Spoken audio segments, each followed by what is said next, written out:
1. Perbedaan agama.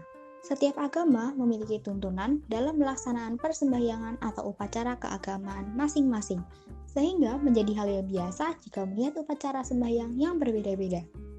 Di Indonesia terdapat 6 agama yang diakui, yaitu Islam, Kristen Protestan, Katolik, Hindu, Buddha, dan Konghucu. A. Agama Islam. Agama Islam merupakan agama yang dianut sebagian besar masyarakat Indonesia. Agama Islam diperkirakan telah sampai di Indonesia pada abad ke-7, dibawa oleh para pedagang dari Arab, Persia, dan Gujarat.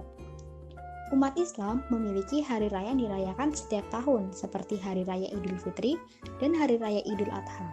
B. Agama Kristen Protestan. Agama Kristen Protestan berkembang di Indonesia selama masa kolonial Belanda sekitar abad ke-16.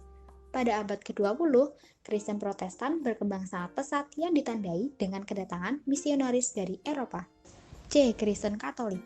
Kristen Katolik tiba di Indonesia saat kedatangan bangsa Portugis yang diperkuat dengan kedatangan bangsa Spanyol. Hari raya umat Kristen Katolik adalah Hari Natal, Hari Raya Paskah, dan Hari Raya Kenaikan Isa Al-Masih. D. Agama Hindu.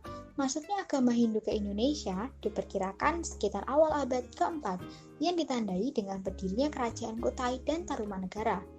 Upacara keagamaan agama Hindu misalnya Hari Raya Galungan, Hari Raya Nyepi, dan Hari Saraswati. E. Agama Buddha. Perkembangan agama Buddha diperkirakan terjadi bersamaan dengan perkembangan agama Hindu. Upacara keagamaan agama Buddha misalnya Hari Raya Waisak. F. Agama Konghucu. Kehadiran agama Konghucu di Indonesia telah berlangsung berabad-abad lamanya. Hari raya umat Konghucu misalnya adalah Hari Raya Imlek. 2. Perbedaan budaya. Apakah yang dimaksud dengan budaya atau kebudayaan? Pada tahun 1996, Kunjaraningrat menjelaskan bahwa kata kebudayaan berasal dari Sanskerta budaya, yang merupakan bentuk jamak dari budi, yang berarti budi atau kekal. Kultura adalah kata asing yang berasal dari kata bahasa Latin culere, yang berarti mengolah, mengerjakan, dan terutama berhubungan dengan pengolahan tanah atau bertani.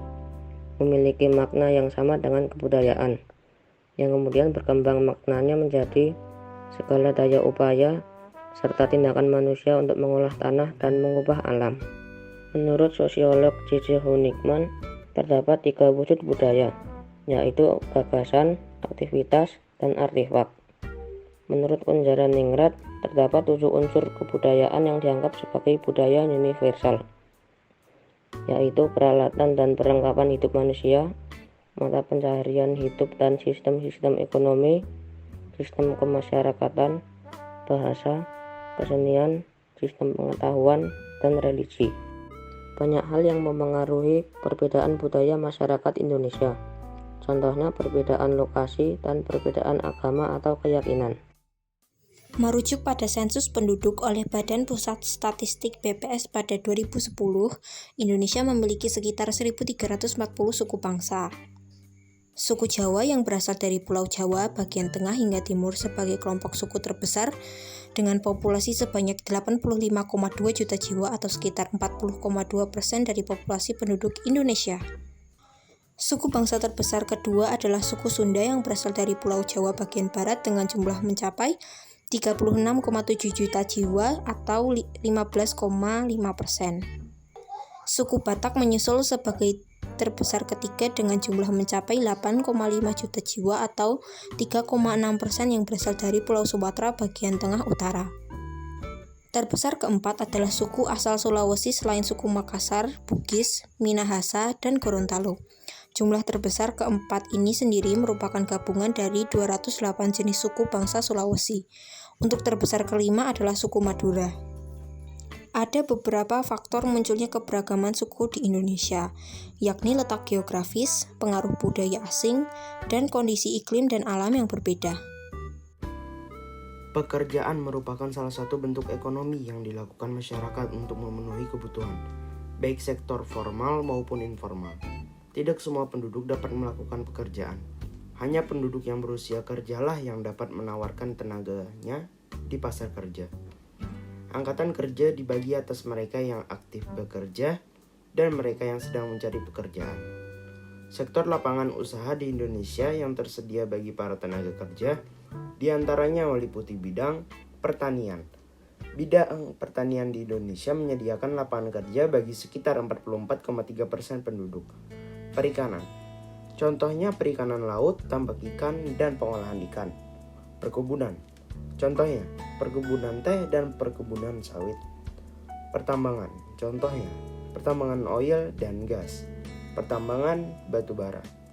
Industri, contohnya industri otomotif dan industri tekstil. Konstruksi, contohnya konstruksi perumahan dan konstruksi jalan raya. Transportasi, contohnya transportasi udara, laut, dan darat. Komunikasi, contohnya alat komunikasi maupun jaringan telekomunikasi. Lembaga keuangan, contohnya lembaga perbankan dan jasa keuangan. Perdagangan, contohnya perdagangan internasional dan perdagangan lokal. Jasa, contohnya jasa kesehatan dan jasa elektronik. Pekerja sektor formal. Pekerja sektor formal mencakup tenaga profesional, teknisi, dan sejenisnya, tenaga kepemimpinan dan ketatalaksanaan, tenaga tata usaha dan sejenisnya, tenaga usaha penjualan dan tenaga usaha jasa.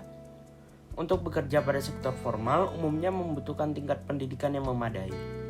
Pekerja sektor informal. Pekerja sektor informal adalah orang yang bekerja di lingkungan usaha tidak resmi atau lapangan pekerjaan yang diciptakan dan diusahakan sendiri oleh pekerja, seperti wira swasta. 5. Peran dan fungsi keragaman budaya. A. Sebagai salah satu daya tarik bangsa-bangsa asing. B. Merupakan ekspresi jiwa masyarakat Indonesia.